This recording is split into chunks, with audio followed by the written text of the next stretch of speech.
জাতীয় নির্বাচনে মনোনয়নপত্র যাচাই বাছাইয়ের শেষ দিন আজ চলছে শেষ মুহূর্তের ব্যস্ততা আলোচনার তুঙ্গে বিভিন্ন দলের শীর্ষ নেতার বার্ষিক আয়ের তথ্য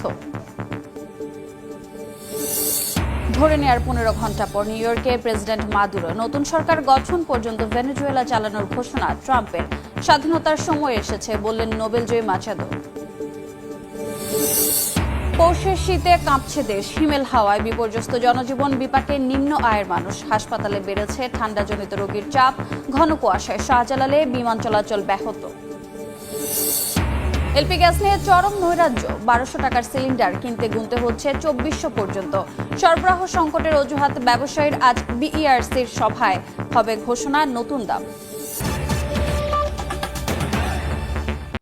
সংসদ নির্বাচনে মনোনয়নপত্র যাচাই বাছাইয়ের শেষ দিন আজ তথ্য গরমিলে বাদ পড়ছেন হেভিওয়েট প্রার্থীরাও এই মুহূর্তে রাজধানীর সেগুনবাগিচায় রিটার্নিং কর্মকর্তার কার্যালয়ে আছেন সহকর্মী তোহা খান তামিম রাজশাহীতে আছেন মওদুদ রানা এবং দিনাজপুরে গোলাম নবী দুলাল সরাসরি প্রথমে যাচ্ছি জাতীয় সংসদ নির্বাচনের মনোনয়নপত্র যাচাই বাছাই আজকে কাগজে কলমে শেষ দিন যদিও এই যে বিভাগীয় কমিশনার যিনি পদাধিকার বলে রিটার্নিং কর্মকর্তা তার কার্যালয়ে গতকালকে তিনি যে দাপ্তরিক যে কাজ ছিলেন সেই কাজগুলি তিনি গুটিয়ে নিয়েছেন অর্থাৎ গতকালকে তার শেষ হয়ে গেছে আজকে শেষ মুহূর্তে ভেতরে একটি বৈঠক চলছে এবং এই বৈঠকে সচিব মহোদয় তিনি উপস্থিত আছেন এবং পাশাপাশি বিভাগীয় কমিশনার অর্থাৎ রিটার্নিং কর্মকর্তা তিনি উপস্থিত আছেন সহ যারা সংশ্লিষ্ট কর্মকর্তা রয়েছেন সরকারি সবাই মিলে মাঠ পর্যায়ে যারা কর্মকর্তা রয়েছেন তারা উপস্থিত রয়েছেন এবং সবশেষ মুহূর্তে যে প্রস্তুতি সেই প্রস্তুতি তারা সেরে নিচ্ছেন এবং এই বৈঠকটি শেষ হলে সেই বৈঠকে কি আলোচনা হলো সেই বিষয়টি আমরা হয়তো জানতে পারবো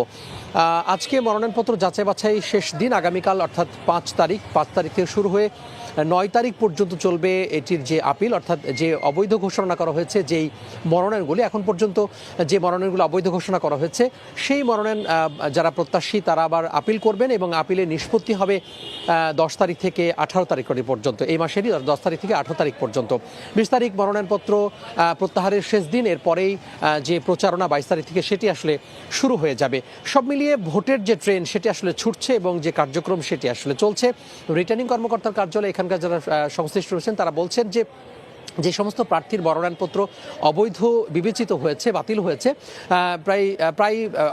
প্রায় সব প্রার্থীরই প্রায় বলা যায় স্বতন্ত্র প্রার্থী এবং স্বতন্ত্র প্রার্থীরা এখানে বলা হয়েছে যে যারা স্বতন্ত্র প্রার্থী রয়েছেন তারা মূল ভোটারের অর্থাৎ তার যে সংশ্লিষ্ট আসন সেই আসনের মূল ভোটারের 1% যে স্বাক্ষর লাগবে সেই স্বাক্ষর তারা আসলে অনেক সময় ব্যর্থ হয়েছেন অনেক সময় ত্রুটিপূর্ণ স্বাক্ষর নিয়ে আসছেন অনেকেই মৃত ভোটারের স্বাক্ষর নিয়ে আসছেন এমন অভিযোগ কিন্তু এখান থেকে পাওয়া গেছে তো সব মিলিয়ে এবং এছাড়াও অনেকের মনোনয়নপত্র বাতিল হয়েছে বিভিন্ন নিবন্ধন দলের নিজের নিবন্ধন সেই নিবন্ধন কার্যক্রম সেটি ত্রুটি থাকার কারণেও কিন্তু অনেকের মনোনয়ন বাতিল হয়েছে তো নানা কারণে মনোনয়ন বাতিল হয়েছে এবং তারা হয়তো সেটি নিষ্পত্তি করবেন যে নির্দিষ্ট সময়ে তো এই ছিল বিভাগীয় কমিশনের কার্যালয়ে আমার হাতে থাকা সবশেষ আমি এখন চলে যাব রাজশাহীতে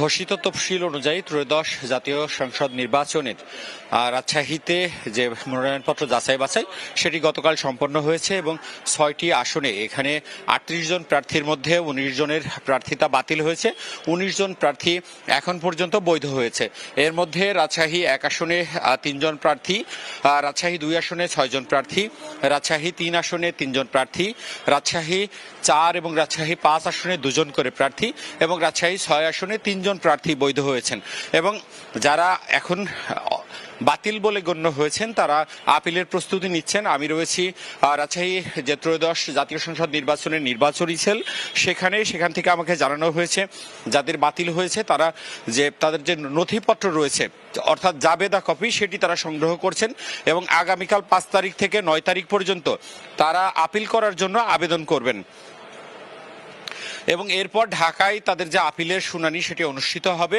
ঢাকায় 2 নম্বর যে বুথ রয়েছে নির্বাচন কমিশনের সেখানে তাদের যে আপিলের শুনানি সেটি ঘোষণা করা হবে এবং তার পরপরই আসলে যারা বৈধ হবেন অর্থাৎ প্রার্থিতা ফিরে পাবেন তারা আসলে এই নির্বাচনে অংশ নেবেন এবং সব মিলিয়ে আমরা যেটি দেখেছি যে এখানে বেশিরভাগ যে 1% স্বতন্ত্র প্রার্থীদের তাদের সমর্থক থাকা দরকার সেটি গড়মিল ছিল অনেকেই মৃত ব্যক্তিকে তাদের যে সমর্থনকারী হিসেবে চিহ্নিত করেছিল অনেকের আয় ব্যয় যে ফান্ড সেটিতে সম ছিল এবং অনেকের স্বাক্ষরে গড়মিল ছিল এই কারণেই আসলে প্রার্থিতা বাতিল হয়েছে আমরা এখন যাব আমাদের ত্রয়োদশ জাতীয় সংসদ নির্বাচনে দিনাজপুরের 6টি আসনের মনোনয়নপত্র যাচাই বাছাইয়ের কার্যক্রম অব্যাহত রয়েছে। আজকে দিনাজপুর 5 আসনে এখানে আপনার মনোনয়নপত্র যাচাই বাছাই হয়েছে। 10 জন প্রার্থীর মধ্যে 9 জনের বৈধ হয়েছে, একজনের প্রার্থীতা বাতিল হয়েছে ইব্রাহিম মন্ডল নামে। ইতিমধ্যে দিনাজপুর 1, 2, 3 এবং 4, আজকে 5 এ পর্যন্ত আমরা যেটা জেনেছি মোট 3 জন প্রার্থীর মনোনয়নপত্র বাতিল করা হয়েছে। দিনাজপুর 1 মঞ্জুরুল হক চৌধুরী স্বতন্ত্র, এছাড়া দিনাজপুর 3 সিপিপি হচ্ছে অমৃত কুমার রায়, এবং আজকে যেটা হলো ইব্রাহিম মন্ডল। মোট 3 জন, আর একজন স্থগিত করা হয়েছে, যেটা হচ্ছে দিনাজপুর 3 আসনে বেগম খালেদা জিয়া মৃত্যুজনিত কারণে গণপ্রতিনিধিত্ব উদ্দেশ্যের কারণে তার এটাকে স্থগিত রাখা হয়েছে। আমরা এই পর্যন্ত জেনেছি মোট 48 জন প্রার্থী আপনার মনোনয়নপত্র আপনার দাখিল করেছিলেন। এর মধ্যে এ পর্যন্ত 37 জনের আপনার মনোনয়নপত্র বৈধ হয়েছে, এবং এবং বিকেল 3টায় কিন্তু দিনাজপুর 6 আসনের এখানে যাচাই বাছাই এখানে অনুষ্ঠিত হবে। আমরা জানি যে দিনাজপুর 6 আসনে যেটা বিএনপি স্থায়ী কমিটির সদস্য ডক্টর AJM জাহিদ হোসেন তিনি এখানে আসবেন, এবং আমরা রিটার্নিং কর্মকর্তা যেটা আমাদের জানিয়েছেন যে এ পর্যন্ত যাদেরকে মনোনয়নপত্র বাতিল করা হয়েছে তারা কিন্তু 5 থেকে আপনার 9 জানুয়ারি পর্যন্ত তারা তাদের যে কাগজপত্র আপনার সাবমিট করতে পারবেন এবং চ্যালেঞ্জ করতে পারবেন। তো আমার কাছ থেকে মনোনয়নপত্র যাচাই বাছাই কার্যক্রমের সর্বশেষ এই ছিল। সরাসরি যুক্ত ছিলাম দিনাজপুর, রাজশাহী এবং রাজধানীর সেগুনবাগিচায়। আগামী 12 ফেব্রুয়ারি অনুষ্ঠিত হবে ত্রয়োদশ জাতীয় সংসদ নির্বাচন। ভোটের মাঠে প্রার্থীদের প্রতিশ্রুতি আর উন্নয়নের গল্প যখন শীর্ষে, ঠিক তখনই হলফনামা বিশ্লেষণে দেখা গেছে দেশের শীর্ষ 5 দলের সর্বোচ্চ নেতার ঘোষিত মাসিক আয় 1 লাখ টাকারও কম। সবচেয়ে কম আয় দেখিয়েছেন জামাতের আমির 30,000 টাকা, আর বেশি 1,33,000 টাকা দেখিয়েছেন এনসিপির আহ্বায়ক নাহিদ ইসলাম। বিএনপির ভারপ্রাপ্ত চেয়ারম্যান তারেক রহমানের মাসে আয় দেখানো হয়েছে 56,000 টাকা। আসন্ন সংসদ নির্বাচনে বিএনপি, জামায়াত, এনসিপি, জাতীয় পার্টি ও ইসলামী আন্দোলনের শীর্ষ 5 নেতার মাসিক আয় লাখ টাকার কম। হলফনামা বিশ্লেষণে উঠে এসেছে এ তথ্য। সবচেয়ে কম আয় জামায়াতের আমির ডাক্তার শফিকুর রহমানের। পেশায় চিকিৎসক, এই রাজনীতিকের আয়ের উৎস কৃষি ও অনুদান থেকে প্রাপ্ত অর্থ। বছরে আয় 3,60,000 টাকা, যা মাসে দাঁড়ায় 30,000। জাতীয় পার্টির চেয়ারম্যান সাবেক মন্ত্রী GM কাদেরের পেশা রাজনীতি, আয়ের উৎস ভাতা। বছরে আয় করেন 4 লাখ টাকা, মাসিক আয় 33,000-এর একটু বেশি। জামায়াত ও জাতীয় পার্টির 2 শীর্ষ নেতার থেকে কিছুটা বেশি আয় করেন বিএনপির ভারপ্রাপ্ত চেয়ারম্যান তারেক রহমান। তার বছরে আয় 6,76,000 টাকা, যা মাসে 56,000 টাকার সামান্য বেশি।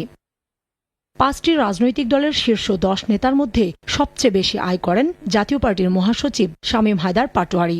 আইন, পেশা, ব্যবসা সহ নানা খাত থেকে বছরে আয় করেন 33 লাখ টাকা, মাসিক আয় 2,75,000। ঢাকা 11 আসনে প্রার্থী এনসিপি আহ্বায়ক নাহিদ ইসলাম পরামর্শক হিসেবে বছরে আয় করেন 16 লাখ টাকা। সর্বোচ্চ আয়ের দিক থেকে নাহিদ ইসলাম আছেন দ্বিতীয় অবস্থানে। ঠাকুরগাঁ 1 আসনে প্রার্থী বিএনপি মহাসচিব মির্জা ফখরুল ইসলাম আলমগীরের সম্পদ রয়েছে 4,54 লাখ টাকার। পেশা হিসেবে ব্যবসা উল্লেখ করা এই নেতার বার্ষিক আয় 11,33,183 টাকা। খুলনা 5 আসনে প্রার্থী জামায়াতের সেক্রেটারি জেনারেল মিয়া গোলাম পরোয়ারের সম্পদ রয়েছে 36,81,000 টাকা। রংপুর 4 আসনে প্রার্থী এনসিপির সদস্য সচিব আক্তার হোসেনের নেই গাড়ি বাড়ি, নগদ অর্থ আছে 13 লাখ টাকা। কৃষি, ব্যবসা ও চাকরি থেকে আক্তার হোসেনের বার্ষিক আয় 5,05,000 টাকা। বরিশাল 5 আসনে ইসলামী আন্দোলনের প্রার্থী ফয়জুল করিমের নগদ অর্থ ও আয় বেড়েছে কয়েক গুণ। 2008 সালের হলফনামায় ব্যবসায়ী উল্লেখ করা ফয়জুল করিমের বার্ষিক আয় দেখানো হয়েছিল 1,65,000 টাকা। ভাড়া, শিক্ষকতা ও মাহফিলের হাদিয়া সহ এখন তার বছরে আয় ছাড়িয়েছে 14 লাখ টাকা। সে সময় নগদ 20,000 টাকার সম্পদের পরিমাণ বেড়ে দাঁড়িয়েছে 31,12,047 টাকায়। এবার হলফনামার ব্যাপারে কাগজ কলমে কঠোর হয়েছে নির্বাচন কমিশন। হলফনামার তথ্য মিথ্যা প্রমাণিত হলে প্রার্থিতা বাতিল সহ জরিমানারও বিধান রাখা হয়েছে আইনে। নির্বাচনের প্রক্রিয়া নিয়ে ভিন্ন ন্যারেটিভ তৈরির চেষ্টা চলছে বলে মন্তব্য করেছেন উপদেষ্টা সৈয়দা রিজওয়ানা হাসান। সচিবালয়ের সাম্প্রতিক বিষয়ে ব্রিফিংয়ে তিনি বলেন, কার্যক্রম নিষিদ্ধ থাকায় ভোটে অংশ নিতে পারবে না আওয়ামী লীগ।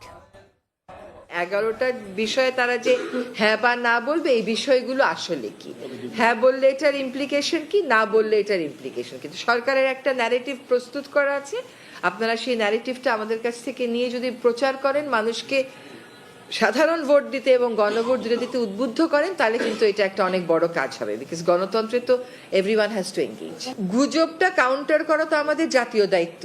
নির্বাচনটা আমাদের দেশের গণতন্ত্রের সাথে, দেশের স্বার্থে হবে। এখন আমরা কোন দেশ থেকে কি গুজব রটাচ্ছে সেটা নিয়ে বেশি পড়ে থাকবো, সেটা নিয়েই বেশি প্রশ্ন করব, নাকি আমরা আমাদের প্রস্তুতি নিব যাতে করে আমাদের নির্বাচনটা হয়, আমাদের দেশটা গণতন্ত্রের পথে যাত্রা শুরু করতে পারে।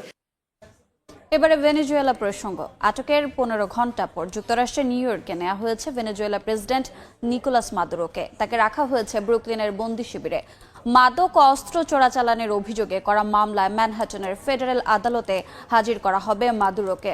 ভেনেজুয়েলাকে আপাতত যুক্তরাষ্ট্র পরিচালনা করবে বলে জানিয়েছেন মার্কিন প্রেসিডেন্ট ট্রাম্প। ভেনেজুয়েলায় মার্কিন অভিযানে আটকের 15 ঘন্টা পর প্রকাশ্যে আনা হলো প্রেসিডেন্ট নিকোলাস মাদুরোকে। স্থানীয় সময় শনিবার বিকেলে তাকে বহনকারী বিমানটি যুক্তরাষ্ট্রের নিউ ইয়র্কে পৌঁছায়। সেখান থেকে অপরাধীর মতো টেনে হিস্ট্রে মাদুরোকে নেওয়া হয় ব্রুকলিনের বন্দি শিবিরে। মাদক ও অস্ত্র চোরাচালানের অভিযোগের মামলায় ম্যানহাটনের ফেডারেল আদালতে হাজির করা হবে তাকে। যুক্তরাষ্ট্রের সাবেক ডেপুটি অ্যাসিস্ট্যান্ট অ্যাটর্নি জেনারেল জানান, মাদুরোর বিরুদ্ধে মাদক সন্ত্রাস ও কোকেন আমদানি, ধ্বংসাত্মক অস্ত্র রাখা এবং যুক্তরাষ্ট্রের বিরুদ্ধে ষড়যন্ত্রের অভিযোগ আনা হয়েছে। আগামী সোম অথবা মঙ্গলবার আদালতে হাজির করা হতে পারে তাকে। এদিকে সংবাদ সম্মেলনে মার্কিন প্রেসিডেন্ট ডোনাল্ড ট্রাম্প জানান, নিরাপদ ও নিয়ন্ত্রিতভাবে ক্ষমতা হস্তান্তর না হওয়া পর্যন্ত ভেনেজুয়েলার প্রশাসনিক ক্ষমতা যুক্তরাষ্ট্রের হাতেই থাকবে। দেশটিতে দ্বিতীয় দফায় বড় আকারের হামলা চালাতেও যুক্তরাষ্ট্র পিছপা হবে না বলেও হুঁশিয়ারি দেন তিনি। আমরা যুক্তরাষ্ট্রের খুব বড় তেল কোম্পানিগুলোকে সেখানে পাঠাবো। তারা বিলিয়ন বিলিয়ন ডলার বিনিয়োগ করবে। ভেঙে পড়া অবকাঠামো, বিশেষ করে তেল অবকাঠামো মেরামত করবে। প্রয়োজনে আমরা দ্বিতীয় দফায় আরো বড় হামলার জন্যও প্রস্তুত আছি। বিরোধীদের ওপর দমনপীড়ন, মাদক পাচার সহ বিভিন্ন অভিযোগ এনে কয়েক মাস ধরেই মাদুরোকে ক্ষমতা ছাড়তে হুমকি ধমকি দিয়ে আসছেন ডোনাল্ড ট্রাম্প। ভেনেজুয়েলা উপকূলের কাছে মোতায়েন করা হয় মার্কিন রণতরী, বাড়ানো হয় সামরিক উপস্থিতিও। এরই ধারাবাহিকতায় শনিবার ভোররাতে ভেনেজুয়েলায় আকস্মিকভাবে হামলা চালায় যুক্তরাষ্ট্রের ডেল্টা ফোর্স। সামরিক ঘাঁটির সুরক্ষিত দুর্গ থেকে নিকোলাস মাদুরোকে স্ত্রীসহ আটক করে হেলিকপ্টারে তুলে নেওয়া হয়। ব্রয়লারের বাজারে স্বস্তি, বিক্রি হচ্ছে সরকার নির্ধারিত উৎপাদন খরচের কমে, দাবি খামারিদের। চাহিদা যোগানে ভারসাম্য রক্ষায় কৌশলপত্র বাস্তবায়নের তাগিদ। পৌষে শীতের দাপটে কাঁপছে সারা দেশ। ঘন কুয়াশা আর হিমেল হাওয়ায় বিপর্যস্ত জনজীবন। উত্তরের জেলাগুলোর মধ্যে ঠাকুরগাঁয়ে বেশ কয়েকদিন ধরেই যে শীতের কনকনে আবহাওয়া সেটি কিন্তু বিরাজ করছে। আমরা আজকে লক্ষ্য করেছি যে সকাল থেকে তীব্র কুয়াশা ছিল, পরবর্তীতে কুয়াশা কেটে গেলেও হিম শীতল যে বাতাস, সেই বাতাস কিন্তু বইছে। এখন ঘড়ির কাঁটায় 12টা পেরিয়েছে, কিন্তু তারপরেও এই সূর্যের যেই দেখা মেলার কথা সেটি কিন্তু দেখা মিলছে না। এমন আবহাওয়া চলছে কয়েকদিন ধরেই। আমরা সকালে কথা বলেছিলাম জেলা প্রশাসনের সাথে যে আজকে কত ডিগ্রি সেলসিয়াস তাপমাত্রা রেকর্ড করা হয়েছে। জেলা প্রশাসনের পক্ষ থেকে বলা হয়েছে যে 10 ডিগ্রি সেলসিয়াস তাপমাত্রা রেকর্ড করা হয়েছে আজকে ঠাকুরগাঁয়ে। তো এই যে আবহাওয়া বিরাজ করছে, এই আবহাওয়া বিরাজ করার কারণে সাধারণ মানুষের যে চলাফেরা, স্বাভাবিকভাবে যে চলাফেরা, সেই চলাফেরা চরমভাবে ব্যাহত হচ্ছে। এবং এটিও আমরা লক্ষ্য করেছি যে যারা শ্রমজীবী মানুষ রয়েছে, যারা দিনমজুর এবং যারা রিক্সা চালায়, যারা প্রতিদিন আয় করে সংসার যেই জীবন পার করে, আয়ের উৎস যাদের হচ্ছে দিনের উপরে, তারা কিন্তু অনেক কষ্টে দিন যাপন করছে। এবং পাশাপাশি এটিও লক্ষ্য করেছি যারা ছিন্নমূল মানুষ রয়েছে, যারা পথচারীরা, যারা ছিন্নমূল মানুষের সাথে যারা দরিদ্র রয়েছে, তাদের যে গরম কাপড়, সেই গরম কাপড়ের অভাব কিন্তু বিরাজ করছে। এটি কিন্তু আমরা লক্ষ্য করছি। তবে জেলা প্রশাসনের পক্ষ থেকে কিছু শীতবস্ত্র বিতরণ করা হচ্ছে এরই মধ্যে। এই ছিল ঠাকুরগাঁয়ের শীতের পরিস্থিতি নিয়ে সবশেষ। এবারে বাণিজ্যের সংবাদ।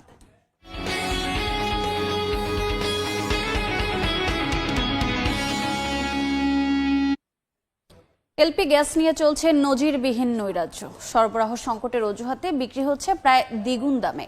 নির্ধারিত 1250 টাকার 12 কেজি সিলিন্ডার কিনতে গ্রাহককে গুনতে হচ্ছে 1800 থেকে 2400 টাকা। এমন অবস্থায় এলপি গ্যাসের নতুন দাম ঘোষণা করবে বিইআরসি। সেলিম আহমদের ছবিতে ফারুক ভূঁইয়া রবিনের রিপোর্ট। লাইনের গ্যাস সরবরাহে সংকটের কারণে এলপিজি সিলিন্ডার ব্যবহার করেন রাজধানীর মিরপুরের বাসিন্দা মাহবুবা।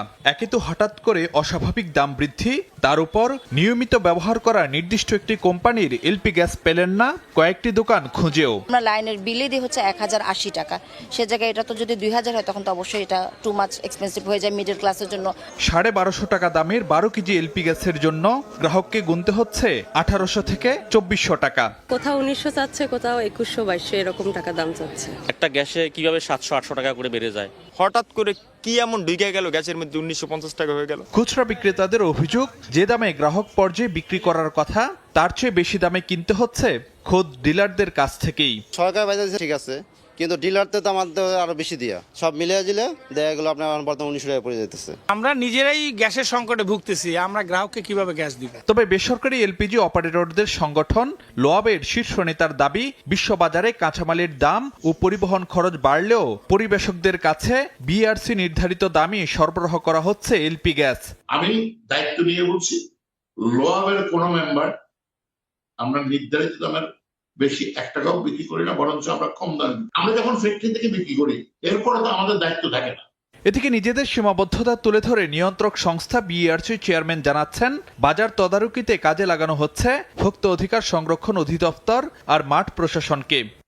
আমরা এই বিষয়ে ভোক্তা অধিকারকে ব্যবহার করব। কনসার্ন যারা গুরুত্বপূর্ণ পয়েন্ট যেগুলি আছে সেই ডেপুটি কমিশনারদের সঙ্গে কথা বলবো, তাদেরকে কাজে লাগাবো। বাজারে নৈরাজ্যের মধ্যে রোববার এলপি গ্যাসের নতুন দাম ঘোষণা করতে যাচ্ছে বিইআরসি। এলপি গ্যাসের ঘোষিত দামের সঙ্গে বাজারের বাস্তব চিত্রের তফাৎ দেখা যায় প্রায় সব সময়ই। তবে গত কয়েকদিন ধরে যা হচ্ছে তা অনেকটাই নজিরবিহীন। আর এসব নিয়ন্ত্রণে দায়িত্বে আছে অনেক সংস্থা, তবু যেন দেখার নেই কেউই। সপ্তাহের পর সপ্তাহ ধরে সরকার নির্ধারিত দামের চেয়ে কমে বিক্রি হচ্ছে ব্রয়লার মুরগি। একই অবস্থা ডিমেও। এতে নতুন করে বাচ্চা তুলছেন না অনেক খামারি, যা সরবরাহ সংকট তৈরি করবে বাজারে। এমন শঙ্কা থেকে চাহিদা যোগানে ভারসাম্য প্রতিষ্ঠায় কৌশলপত্র বাস্তবায়নের তাগিদ ব্রিডার্স অ্যাসোসিয়েশন অব বাংলাদেশ বিএবির। আর ক্ষুদ্র খামারি বাঁচাতে বড় উদ্যোক্তাদের এগিয়ে আসার তাগিদ প্রাণী সম্পদ অধিদপ্তরের। কামরুল হাসান সবুজের রিপোর্ট। রাজধানীর বাজারে তুলনামূলক কম দামে মিলছে ব্রয়লার মুরগি। দাম যে হিসাবে আশঙ্কা ছিল বাড়ার, ওই হিসাবে বাড়ে নাই। দাম যেহেতু কমছে সুতরাং স্বস্তি তো লাগবেই। মুরগির দাম কমে যাওয়ায় অবশ্য তেমন একটা হেরফের হয়নি খুচরা বিক্রেতাদের লাভের হিসাব। বাজার পরিস্থিতি লাস্ট 1 মাস বা 2 মাস হচ্ছে স্বাভাবিক রয়েছে। দাম যখন কম থাকে আমাদের পুঁজিও কম খাটান লাগে, ইনকামও বেশি। কয়েক সপ্তাহ ধরে বেশ খানিকটা কমেই বিক্রি হচ্ছে ডিম। লাল ডিমের বাজার চলতেছে 110 টাকা ডজন চলতেছে, সাদাটা 100 টাকা চলতেছে। আমাদের যেই লাভের পরিমাণ ওইটা দাম কমলেও যেরকম থাকে বাড়লেও ওই রকম। ডিম মুরগির দাম কমের স্বস্তি বাজারে এলেও লোকসানের বোঝা ভারী হচ্ছে খামারিদের। 1000 মুরগি পালতে আনুমানিক 3 লাখ টাকা খরচ, বিক্রি করতে হয় 2,20,000 থেকে 30,000 টাকা। বহু টাকা লস। কারণ আমরা সিদ্ধান্ত মালিক পক্ষ নিচ্ছে না, আবার তুলবো কিনা। টিসিবির তথ্য, বর্তমানে এক একটি ডিম রাজধানীর খুচরা বাজারে বিক্রি হচ্ছে 9 থেকে 11.25 টাকায়। অথচ এক একটির উৎপাদন খরচ 10 টাকা 19 পয়সা থেকে 10 টাকা 30 পয়সা নির্ধারণ করেছে সরকারি। আবার 1 কেজি ব্রয়লার মুরগির উৎপাদন খরচ সরকারি হিসাবে 160 টাকা 87 পয়সা হলেও খামার পর্যায়ে 120 টাকার নিচে নেমেছে বলে দাবি ব্রিডার্স অ্যাসোসিয়েশন অব বাংলাদেশ বিএবির। ডিম, মুরগি, বাচ্চা, ইভেন ফিডেও কিন্তু আসলে বাস্তবে লস হচ্ছে। কয়েক মাস থেকে এই অবস্থা চলছে। এমন নিয়ন্ত্রণহীন বাজারে খামারি ভোক্তার লাভজনক অবস্থান নিশ্চিতে চাহিদা যোগানের কৌশলপত্র বাস্তবায়নের দাবি বিএবির। উৎপাদনের সাথে আমাদের চাহিদা সেটা যদি সমন্বয় করা না যায়, হাজার হাজার খামারি কিন্তু ঝরে পড়ে। এই অবস্থায় ক্ষুদ্র খামারি টিকিয়ে রাখতে সরকারের সঙ্গে বড় উদ্যোক্তাদের কাজ করার তাগিদ দিচ্ছে প্রাণী সম্পদ অধিদপ্তর। অ্যাসোসিয়েশনসগুলো যারা ইন্ডাস্ট্রি আছে, আমরা তাদের সাথে আলোচনা করছি যে কিভাবে খামারিকে প্রোটেকশন করা যায়। আকস্মিক লোকসানের থাবা থেকে পোল্ট্রি খাতকে বাঁচাতে মাংসের দীর্ঘমেয়াদী সংরক্ষণ ব্যবস্থা গড়ে তোলা দরকার বলেও মনে করে প্রাণী সম্পদ অধিদপ্তর। সংরক্ষণের জন্য আমরা কামরুল হাসান। ঝিনাইদহে ট্রাক নিয়ন্ত্রণ হারিয়ে ব্রিজের রেলিং ভেঙে নদীতে পড়ে 2 জন নিহত হয়েছেন। শনিবার রাত 1টার দিকে ঝিনাইদহ কুষ্টিয়া মহাসড়কের গাড়াগঞ্জ এলাকার বড়দাহ পুরাতন ব্রিজে দুর্ঘটনা ঘটে। পুলিশ জানায়, রাতে যশোর থেকে একটি ডাল বোঝাই ট্রাক পাবনা যাচ্ছিল। ব্রিজের উপর এলে নিয়ন্ত্রণ হারিয়ে রেলিং ভেঙে কুমার নদে পড়ে যায়। খবর পেয়ে ফায়ার সার্ভিসের 2টি ইউনিট ঘটনাস্থলে পৌঁছে চালক সহ 2 জনের মরদেহ উদ্ধার করে। খেলার খবর, শেষ মুহূর্তের গোলে কাতালান ডার্বিতে জয় পেয়েছে বার্সেলোনা। এসপানিওলকে 2-0 গোলে হারিয়ে রিয়াল মাদ্রিদের সঙ্গে ব্যবধান আরও বাড়িয়েছে হ্যান্সি ফ্লিকের দল। শুরুর 10 মিনিট লড়াই চালিয়ে যায় স্বাগতিকরা। এরপর বল দখলে এগিয়ে থাকলেও তেমন ভালো কোনো সুযোগ তৈরি করতে পারেনি ফ্লিকের শিষ্যরা। বিরতিতে যাওয়ার আগে মাত্র 3টি শট নেয় বার্সেলোনা। দ্বিতীয়ার্ধে এসে চেনা রূপে ফেরার চেষ্টা চালায় রাফিনিয়ারা।